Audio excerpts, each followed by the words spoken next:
있는데요. 이 오버시즈 모델 같은 경우는 리얼 젠타형의 디자인은 아니죠. 그래도 현재 시계 마니아들한테 인정받고 있는, 다만 홀리 트리니티라고 불리는 파테 필립, 오데마 피게, 바시로 콘스탄틴, 이 세 개의 브랜드 중에서는 가장 인기가 제일 낮기도 하고, 현재 시계 시장에 형성된 이 가격들도 보면 프리미엄이 거의 없을 정도로 비교적 쉽게 구할 수가 있습니다. 그 이유가 뭘까? 그 이유는 제가 작년에 올린 세계에서 가장 오래된 시계 브랜드의 럭셔리 스포츠 시계는 어떨까? 라는 제목으로 오버시즈 크로노그래프 3세대 모델을 리뷰를 한 적이 있죠. 그때 제 평가가 어땠나요? 그렇게 좋지는 못했죠. 아무래도 이 바시론 콘스탄틴이 가지고 있는 이 네임밸류, 동시에 아주 높은 가격, 이런 기대치가 높은 조건들이 있기 때문에 나름 기대를 조금 많이 했었는데, 제가 실제로 착용을 해보고 경험도 한번 해보니까 아쉬운 부분들이 더 많이 느껴지게 되더라고요. 특히 홀리 트리니티에서는 다른 두 브랜드에 비해서 조금 차이가 나는, 차라리 지금 출시하고 있는 3.5세대 모델이었다면 확실히 이번에 업그레이드가 되니까 좀 많이 좋아지긴 했더라고요. 자, 그럼 제가 오늘 가지고 온 이 2세대 모델, 첫 출시는 2004년에 시작해서 3세대 모델이 출시한 2016년까지 상당히 오랫동안 생산이 된 모델인데, 그럼 왜 이런 구형 모델을 가지고 왔느냐, 지금 최신 모델 리뷰를 하기에도 바쁜데 말이죠. 그 이유가 다 있습니다. 저는 이 2세대 모델 리뷰를 꼭 한번 해보고 싶었습니다. 그 정도로 이 2세대 모델이 오버시즈 디자인의 진정한 완성형이 아닌가 라고 말할 정도로 항상 외쳐왔는데, 그래도 이왕 살 거면 골드 모델, 만약에 상태 좋은 물건이 없다면 그냥 나중에 3.5세대 모델이나 아니면 4세대 모델을 기다리거나, 그 정도로 제가 이 말테크로스 디자인을 정말 좋아하는 편이고, 그래서 마침 제 구독자분이 이 2세대 모델을 한번 오랫동안 착용을 해보시고 리뷰를 한번 해보세요, 그렇게 저한테 이렇게 빌려주셨는데, 제가 지금 이걸 4달 넘게 착용을 하고 있거든요.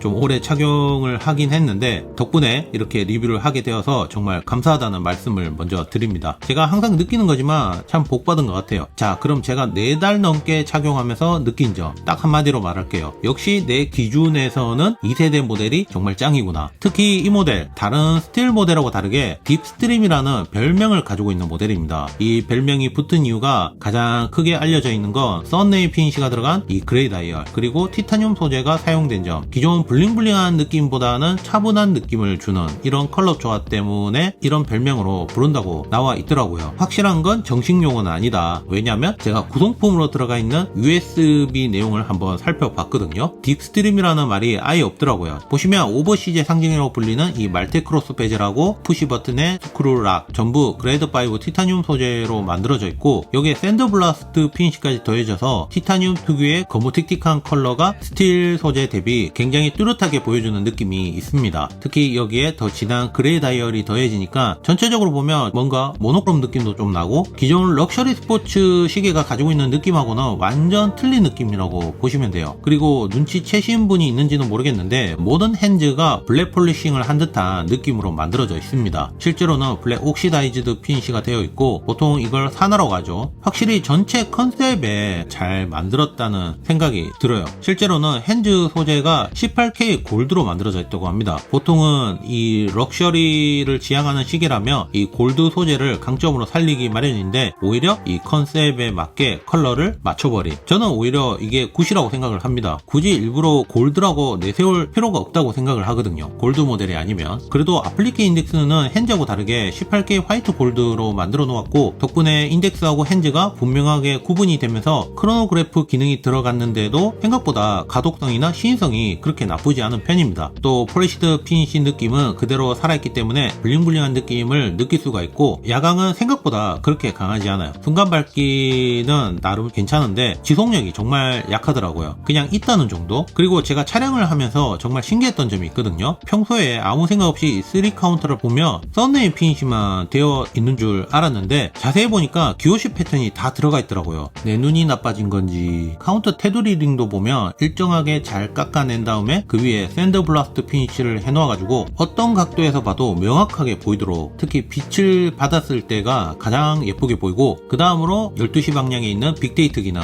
2세대 모델 모델의 가장 큰 아이덴티티 중에 하나죠. 물론 12시 방향에 갑자기 뜬금없이 들어간 거 아냐 라고 하시는 분들이 분명히 있을 거라고 생각을 합니다. 제가 시계 취미에 처음에 제대로 빠졌을 시기에는 이 빅데이트 기능 자체가 하이엔드 브랜드나 아니면 브랜드 상위 라인에서만 보던 기능이었기 때문에 저는 그때의 기억이 그대로 남아 있어서 그런지 지금도 빅데이트 기능이 들어가면 더 예뻐 보이고 좀 더 좋아 보이는 3세대 모델 같은 경우는 데이트가 4시 방향 있죠. 이런 거는 어느 브랜드나 쉽게 접할 수 있는 디자인이라서 차라리 저는 2세대 모델처럼 빅데이트가 12시 방향에 있는 이런 걸 좀 더 좋아하는 편입니다. 그리고 실제로 보면 2세대 모델 다이얼 느낌이 좀 더 시원시원한 느낌이 있어요. 하여튼 제 눈에는 이런 차이가 느껴졌다. 글라스는 역시나 플랫 사파이어 크리스털 소재로 양면 무반사 코팅이 되어 있고 확실히 무반사 코팅이 들어가면 다이얼이 훨씬 더 깔끔하게 보이는 효과가 있어가지고 저는 어떤 시계든 있는 걸 선호하는 편입니다. 아마 저뿐만 아니라 많은 분들이 그럴 거예요. 그래서 이 빅데이트와 크로노그래프 기능을 위해서 바시론 콘스탄틴 칼리버 1137 무브먼트를 넣었습니다. 아쉽게도 인하우스 무브먼트는 아니고 당시에 프레드릭 피게 칼리버 1185 무브먼트를 베이스로 만든 무브먼트인데 기본적으로 컬러밀과 버티컬 클러치가 들어간 아주 훌륭한 오토매틱 크로노그래프 무브먼트라고 보시면 돼요. 아직까지도 이 무브먼트를 수정해서 여기저기 사용하고 있죠. 아마 바시론 콘스탄틴도 새로 무브먼트를 개발하는 것보다는 시간이나 돈 이런 걸 여러 가지를 고려했을 때 이게 더 낫다고 판단을 하지 않았을까 합니다. 근데 실제로 두 무브먼트를 비교를 해보면 크기 차이가 난다고 합니다. 바시론 콘스탄틴 칼리버가 조금 더 크다고 하는데 그대로 사용을 한 게 아니라 조금 수정을 했다는 이야기죠. 높이 차이도 있긴 한데 이거는 빅데이트 기능을 올리면서 높이가 살짝 올라간 것 같고 이외에 스펙으로는 글루시드루 밸런스 휠, 트로비스 레귤레이터, 키프 안티쇼크 프로텍션, 18K 골드 로터 지금과 비교해도 나름 좋은 부품과 폴리싱에도 신경을 꽤 많이 쓴 무브먼트라고 생각을 합니다. 다만 파워 리저브가 40시간으로 요즘 시대에 비하면 조금 짧은 편이긴 한데 당시에는 이 정도가 평균이었기 때문에 크게 신경을 안 쓴 듯하고 또 크라운을 조작을 한번 해보면 힘이 없는 그 미끄러움 그런 느낌이 들어서 조작감은 정말 별로예요. 자, 제가 이 다이얼뿐만 아니라 전체적인 비율도 정말 좋다고 했죠. 사실 브레이슬릿 비율은 3.5세대 모델이 좀 더 테이퍼드하기 때문에 더 마음에 들긴 하는데 이 2세대 모델 케이스 쉐입이 확실히 좀 더 스포티한 느낌을 가지고 있어서 이 바로 이어지는 브레이슬릿 라인까지 보면 정말 잘 어울린다고 생각을 합니다. 제가 느꼈던 3세대 모델은 러그 라인에 살짝 볼륨감을 주다 보니까 예쁘게 만들려고 한 느낌은 느껴지거든요. 제가 보는 입장에서는 라면 먹고 좀 부은 느낌? 그냥 이건 제 지극히 개인 취향입니다. 그리고 폴리싱 역시 정말 잘 해놓았습니다. 구형 모델이어도 폴리싱 기술은 지금과 비교해도 전혀 떨어지지 않고 특히 말테크로스 링크 하나하나는 정말 최고라는 생각이 들 정도로 정말 예쁘게 잘 만든 것 같아요. 참고로 저는 말테크로스 디자인을 정말 좋아하는 편이라고 했죠. 그래서 더 예쁘게 보이지 않나. 다만 아쉬운 건 익스텐션 기능이 없다는 점. 이거는 아까도 말했지만 당시에는 당연히 없는 기능. 그래도 좀 아쉽긴 하죠.